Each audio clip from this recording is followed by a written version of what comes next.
Hello and welcome to the Secret Adventures of Black People. I'm your host, Nichole Hill, coming at you live from Lincoln Park here in D.C.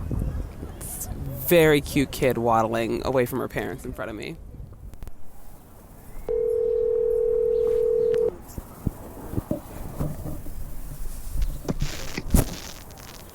Nichole, how are you? I'm good. How are you?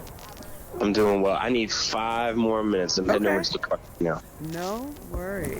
Can you hear me okay? I sure can.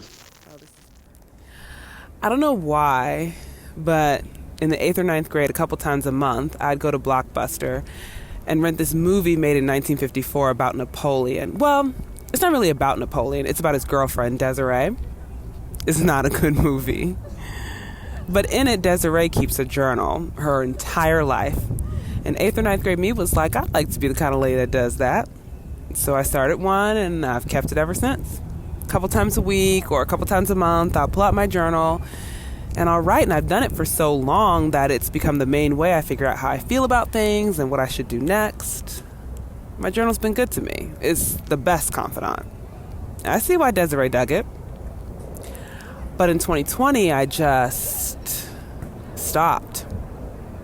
I can't get myself to do it. I sit down to write. Well, that's not really true. I think about sitting down to write, and the thought of having to spell out everything that year made me feel is just too much.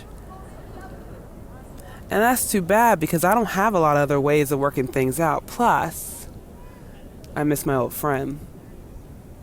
But I have been calling people more. Especially people who are really into caring for themselves emotionally. I'm acting like it's just a catch-up, but some part of me is hoping they say the magic words that unlock this writer's block. So I'm in a park by me in D.C., Lincoln Park, for everybody who knows, and I'm calling my friend Steve from college.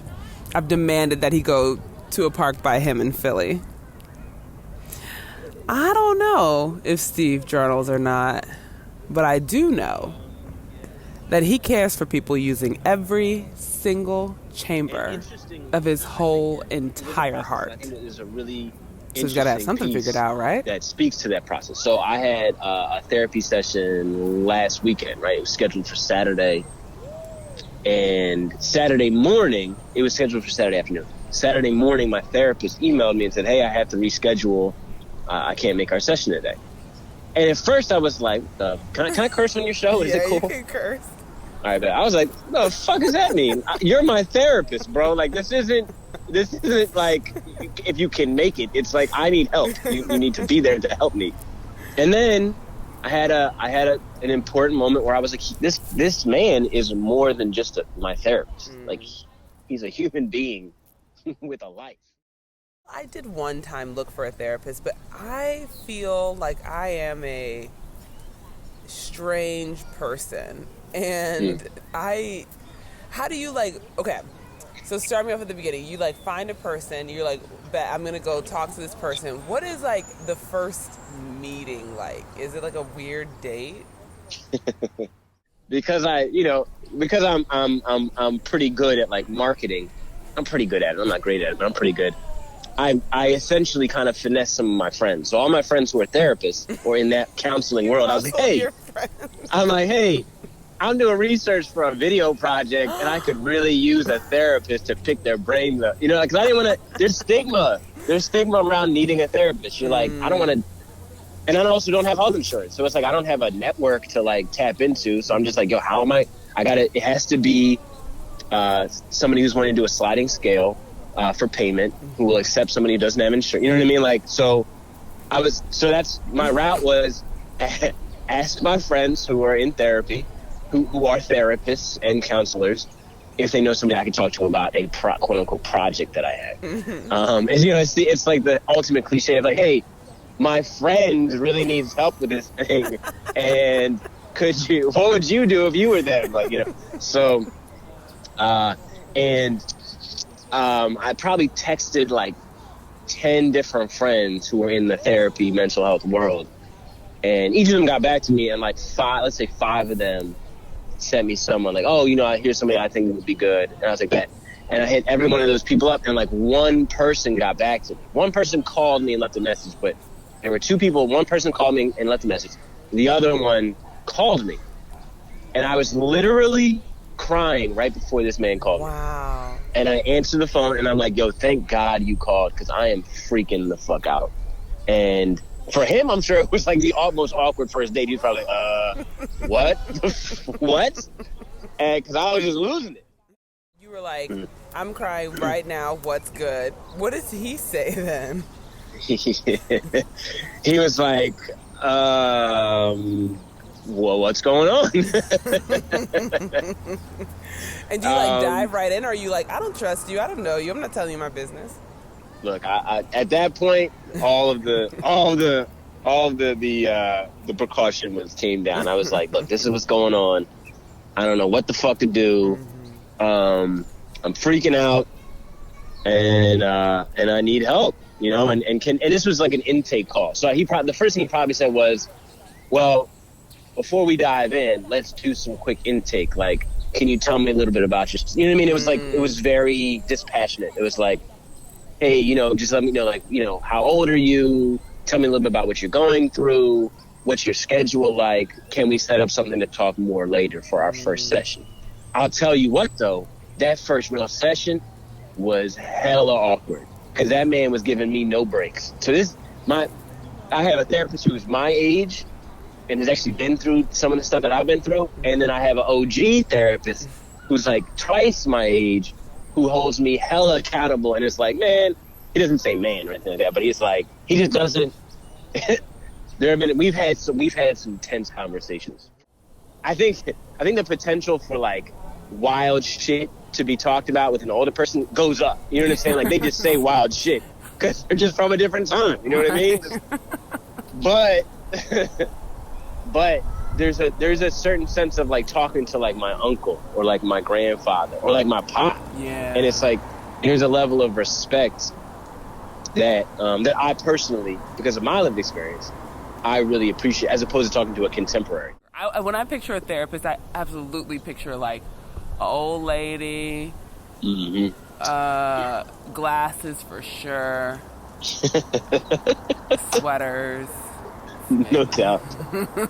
Wait, did it matter to you if the person was like male or female, black or white? Did you have an opinion? I'm just realizing, like, oh, I picture a black lady, but I wonder. For sure. It did. And full transparency, I didn't necessarily want to have a white person. I'm just going to, you know, I am half white. However, I am cognizant of lived experience, you know? Yeah, so it was, an older black man was more or less what I was looking for. Okay. So, and that's what you have? That is, in fact, what I have. I know you're not supposed to say, like, therapy's working or whatever, but how do you get to the place where you're like, I will keep doing this? What does he say or do where it makes you like, yeah, I'll call you again? Well, it's a wonderful question. And I will say there have been multiple occasions where I was like, I'm not calling this dude ever again. I feel like that's why I have two therapists. That's why you got another one. Right, thanks. Because I was like, you know, I need a second opinion on this. Having a therapist doesn't mean that the work is done. Like, oh, I got my therapist. Check, I'm good. It's all their therapists, from my experience, your therapist's biggest role is to remind you and carefully holding you accountable. You know, and the work is for you to do.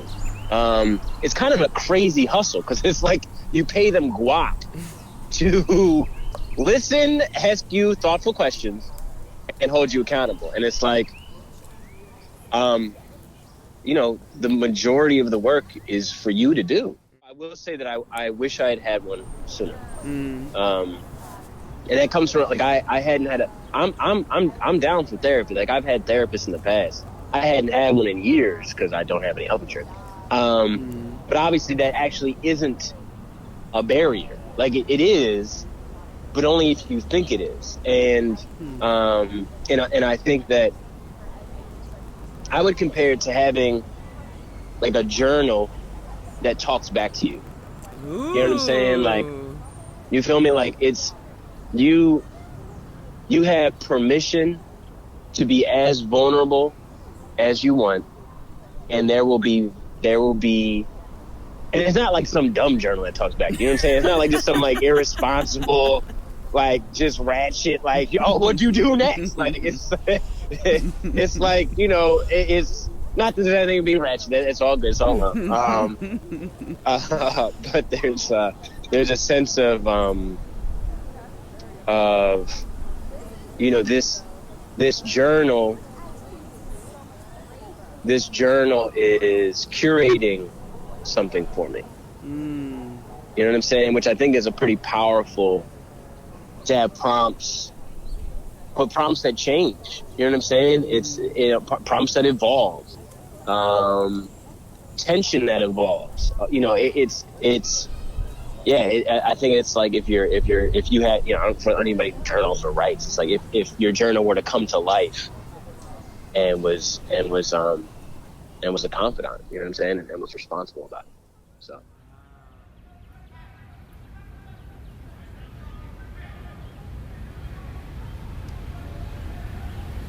You've been listening to The Secret Adventures of Black People with me, Nichole Hill, your host and producer.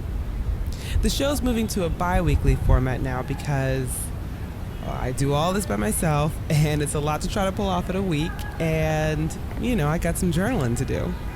So come back and hear more stories in 2 weeks, and in the meantime, you can visit thesecretadventuresofblackpeople.com, where you can hear old episodes, you can write in a story of your own, you can learn how to join the Patreon community and get access to special behind-the-scenes content and whatnot. A huge thank you to my guest and the Black adventurer I'd like to shout out for this episode, Steve Jackson.